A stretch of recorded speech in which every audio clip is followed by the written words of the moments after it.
Yn ystod hanner cyntaf y bedwaredd ganrif ar bymtheg, nath dosbarth canol ehangu yn gyflym iawn yng Nghymru. Yn arbennig yn y trefi, roedd bobl bobl proffesiynol, cyfreithwyr, meddygon, bobl o'r fath yna, yn ogystal â siopwyr, oedd gennyn nhw am y tro cyntaf arian i wario. Ac un o'r pethau oedden nhw'n hoff iawn o wario'r arian arno oedd darluniau, ac yn arbennig portreadau. Portreadau oedd yn cyhoeddi'r byd a'i synwyr o statws newydd a'i a ffaith ei bod nhw wedi cyrraedd. Roedd angen arlunwyr i gwrdd ar gofyn, ond doedd dim digon o gwsmeriad mewn un lle i gynnal gyrfa fel portreadydd, gan fod trefi megis Cyfyrddin a Chanarfon yn weddol o fach o hyd. Roedd rhaid i'r arlunwyr deithio o le i le. Byddwn nhw'n gweithio mewn un dre, nes bod dim ragor o gwsmeriad, ac wedyn cerdded ymlaen i'r dre nesaf, gan gario ei hoffer ar ei cefnau. Yr arlunydd mwyaf cynhyrchiol ohonynt i gyd oedd William Roos. Dros gyfnod o hanner ganrif, rhwng y 1820au a'r 1870au, teithiodd Roos filoedd o filltiroedd drwy Gymru o Gasnewydd yn y de i Gaergybi yn y gogledd i baentio portreadau. Cafodd William Roos ei eni yn Amlwch yn 1818, ac yn debyg i'r rhan fwyaf o'i gyfoeswyr ymhlith arlunwyr teithiol, mae'n ymddangos na chafodd hyfforddiant mewn ysgol gelf neu academi. Ond, pan oedd tua 45 oed, roedd yn ddigon alluog i baentio'r portread trawiadol hwn o'r athro ysgol John Williams, yr hen Sir. Seiliodd y portread ar engrafiad. Nid oedd eto wedi dechrau teithio i ddod o hyd i waith. Ymsefydlodd yn Canarfon yn y lle cyntaf, a hysbysebodd yn y papur newyddion lleol. Roedd yn cynnig peintio man ddarluniau am gini a portreadau hanner hyd mewn olew am 2 gini. Ymhlith y bobl a portreadwyd gan Roos yn Canarfon oedd Christmas Evans, y gweinidog gyda'r bedyddwyr, ond na chafodd taliad am ei wneud.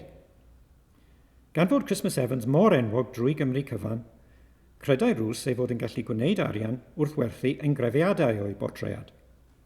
Dysgodd ei hun sut i engrafio, a Christmas Evans oedd y cyntaf o lawer iawn o breintiadau a wnaed ganddo. O ganlyniad i'r engrafiad, roedd gofyn wedyn am fersiynau eraill mewn olew o'r portread gwreiddiol. Peintiodd o leia 2 fersiwn. Cyn hir, dechreuodd Roos deithio y tu hwnt i Gaernarfon.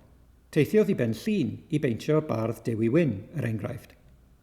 Daeth i nabod Dic Aberdaron, cymeriad a dreuliodd ei oes yn crwydro o le i le fel Roos ei hun.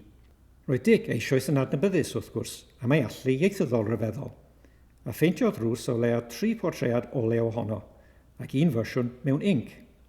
Ym 1836 ysgrifennodd Roos at ei gyfaill Dewi Wyn, gan adrodd ei fod wedi crwydro cannoedd o filltiroedd, gan gynnwys i Llundain, lle dreuliodd 3 mis yn peintio aelodau o'r gymuned Cymreig.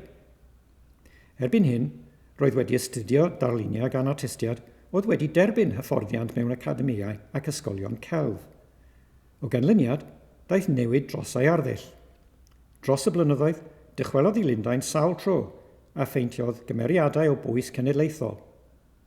Ymhlith yr enwocaf oedd John Jones Talhaearn, y peiriannydd a ffensaer. Daeth y ddoi ddyn yn gyfeillion mawr a peintiodd Roos Talhaearn 2 gwaith. Y man Talhaearn ei hun, hwn oedd y portread gorau. Mae e'n ddangos Talhaearn fel y dyn proffesiynol a pensaer llwyddiannus yn Llundain. Ond, un lle ged ni heddiw, mae'n debyg taw hwn yw'r portread gorau. Yr un sy'n dangos Talhaearn fel y bardd. Ac yn wir, ar gefn y portread, mae Roos wedi sgwennu'r geiriau Talhaearn, the Bard in Meditation. Ar ôl iddo briodi ei drydydd wraig, Mary, yn 1846, ymgartrefodd Roos yn Hywyn. Yno, byddai'r cwpl yn magu 4 o blant. Erbyn hyn, roedd gyrfa Roos yn ei hanterth, a llwyddodd weithiau i gael comisiwn gan un o'r bonedd. Gwyddel oedd Robert Hussey de Burgh, gyda chatref yn Caernarfon, a Victoria oedd enw ei ferch fach.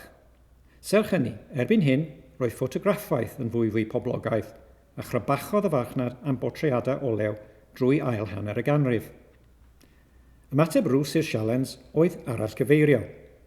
Dechreuodd gynnig portreadau mewn pastel, oedd yn llai costus na portreadau olew, a ffeintiodd dirluniau hefyd. Ym 1873, ysgrifennodd Roos o abateifiad gyfaill iddo, i ddweud ei fod wedi troi at beintio tirluniau ac anifeiliad. Yr unig peth mewn celf nad yw ffotograffaeth yn medru gwneud, meddai. Roedd marchnad hefyd am bortreadau o anifeiliaid gwerthfawr, oherwydd nad oedd anifeiliad yn sefyll yn llonydd am ddigon o amser i'r ffotograffwyr tynnu eu lluniau yn y cyfnod hwnnw.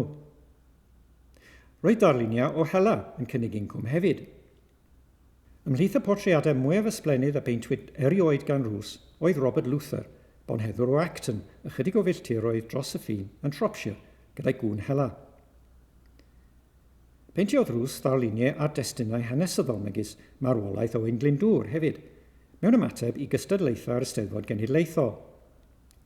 Nid oes yr un o'r darluniau hyn wedi goroesi yn anffodus, ond mae gennym un darlun testunol sydd yn dangos criw o ddynion yn dathlu nos Galan Gaeaf, mae'n debyg.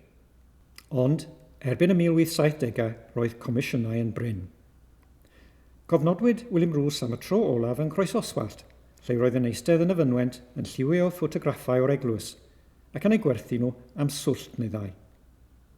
Y flwyddyn ganlynol, dychwelodd i Sir Fôn, lle fu farw yng nghartref a'i deulu yn Amlwch. Mae tua 150 o luniau o waith William Roos wedi goroesi. At ei gilydd maen nhw yn adrodd hanes pobl Cymru yn ystod hanner cyntaf y bedwaredd ganrif ar bymtheg. Y beirdd a'r pregaethwyr oedd yn arwain bywyd cyhoeddus a bobl llai adnabyddus oedd yn ffurfio asgwrn cefn y genedl.